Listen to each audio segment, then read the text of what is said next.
Hi guys, it's SamoThePatriot here, bringing you a little commentary about Assassin's Creed 3, because there's been no details released about it, and I don't know if there's many people that's really heard most of the details yet, so I'm just going to jump right in because there's quite a lot of details that I've taken note of, noteworthy details, and I'm going to try and get them all out to you in the space of 10 minutes, maybe explain a little bit about them, some of them.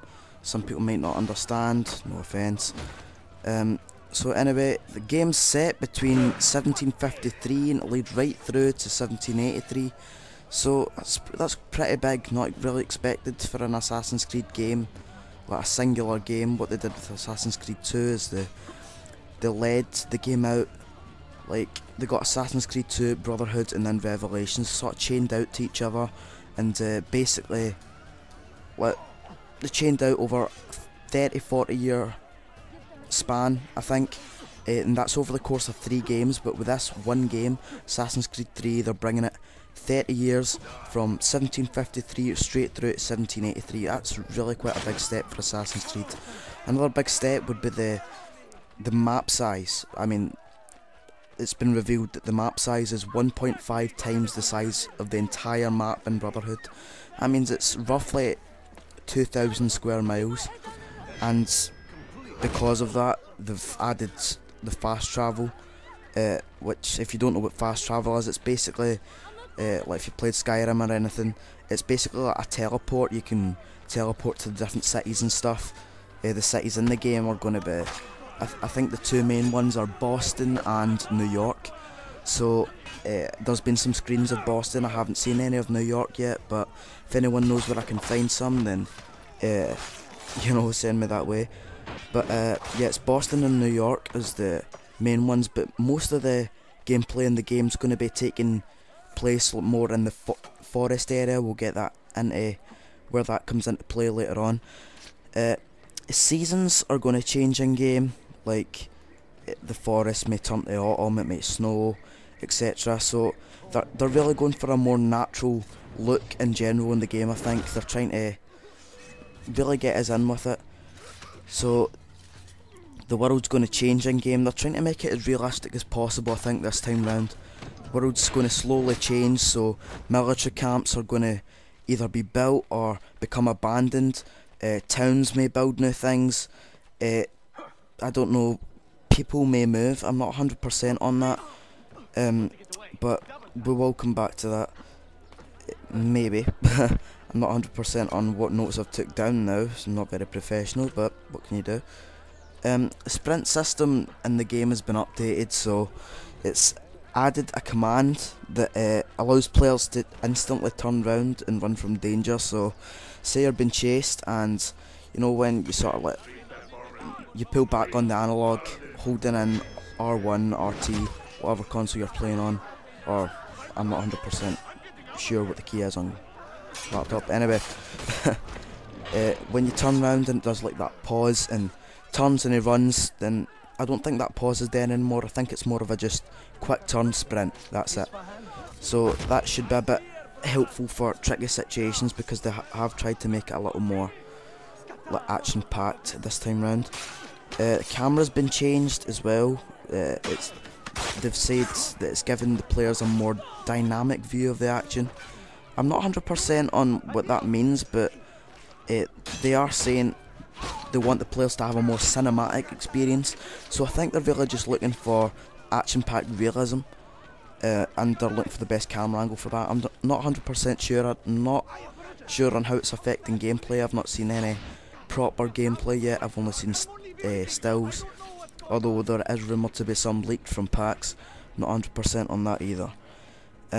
Ability to counter attack and block attacks will now use only one button instead of the use of 2 separate buttons at once. So say before you were using I don't know, RT and X or R1 and square, then now it's just going to be RT or R1. That's it. You're not going to be able to hold in block. It's just a simple case of timing. That's basically it. No, sorry, you can hold in block, but to counter you're just going to have to tap. You can't hold it in and then press square when it comes to, you have to tap it in the right moment. So Anyway, the ability to manually lock onto enemies has been removed, so you can't just lock on enemies anymore. The computer's going to be doing that for you, so I don't know if that's a good thing or a bad thing. We'll just need to wait and see, I suppose. Free running has been made better, with the ability to travel across much more than buildings, which also means you can travel along trees, rocks, anything you see really. So that's in the trailer. I've got the trailer at the end of the video if you haven't seen it. So they really are going for the realism here. They're going for, what's the word I'm looking for, diversity, flexibility. They're looking for everything to try and get everyone involved. They're adding as much as they can, and this is really a lot of it. They're doing everything they can, I must give them that, including adding in children and animals. Yes, they have children and animals. And a lot of people are saying that it's a rip-off of Red Dead Redemption a little bit. They've added the animals and stuff in, bears, dogs, children, everything. But in all fairness, this game was in development when Red Dead was released. It was in development while Red Dead was in development. It's been in development for 3 years, so you can't really knock them for that. It is a good idea, and I'm not really going to complain about it, because you can join clubs, like the hunting club and stuff. So yes, you can assassinate grizzly bears, wolves. I'm not sure about dogs and stuff, but it's quite ironic that you can assassinate wolves, considering the assassin's name is Radun Hagedu. So, which I'm going to have to explain this now. It's basically, that is the character's name is Radun Hagedu, and keep having to read it. In English it means Connor, but it's Native American and it means lover of wolves. So, but I'm just going to call him Connor. So an assassin's called Connor, and Connor will now be able to do all this new stuff. There's a whole background with him. I'll jump into more about Connor at the end of the video. I don't really want to. I want to get all the details in first, make sure that I have everything in. So you've got that, and then you've got, players will be able to, it's been announced that players will be able to take place in faction wars rather than watch in a cinematic, and considering the bragging Ubisoft's been doing about the ability to have thousands of NPCs on screen at any one time, it should be quite interesting, because you've got the British and you've got the American. They've not really, it's not like the stereotypical game. They've got the Americans are always the good guys, and whoever they're against is always the bad guys. That seems to be the way it is a lot nowadays with most games. So it should be interesting. You can side with whoever you want, I think, during faction wars. And as far as the weapons you'll be using in these wars, the only weapons that have been shown, as far as I know, are Connor's single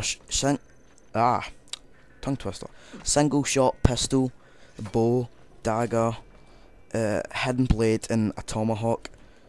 So I'm not 100% on if there's any other ones, but let me know if there is, and I'll be sure to get it in the next information video. But the combat system's been changed as well, so it's taking the speed and the momentum of the character into account, which possibly affects overall damage. So I'm not sure if you're moving faster you can do a lot more damage, which sounds actually really quite cool. So they're trying to go for realism. Anyway, before I cut to the trailer, because this video is coming to an end pretty soon, before I cut to the trailer, I'll give you a little more about Connor. It's in Assassin's Creed 2, the same as Assassin's Creed 2. Connor's family was killed in front of him, which, much like Ezio, provoked him into becoming an assassin. His father was English, and his mother was Native American, making him he's the first mixed race lead character ever in a game, as far as I know, which is quite cool. It's really quite historical. It's the first mixed race character to be he's the first mixed race lead character in a game. So that's really all I've got. That's more or less the gist of it. There's a lot more where it came from, but to be honest, I think I'd rather just this is my first time doing it, so I've stopped a few times, stop and start, but this is really the best I can do on this sort of notice. So do you guys like this sort of stuff? Do you want me to do some more, maybe some GTA, Hitman, basically the pictures that were in the intro? Do you think I should do some details and stuff about those games? If so, leave a comment, comment, rate, subscribe, all that crap. So I'm gonna leave now anyway, video's coming to an end, I'll leave you to the trailer. Thanks for watching, comment, rate, subscribe, goodbye.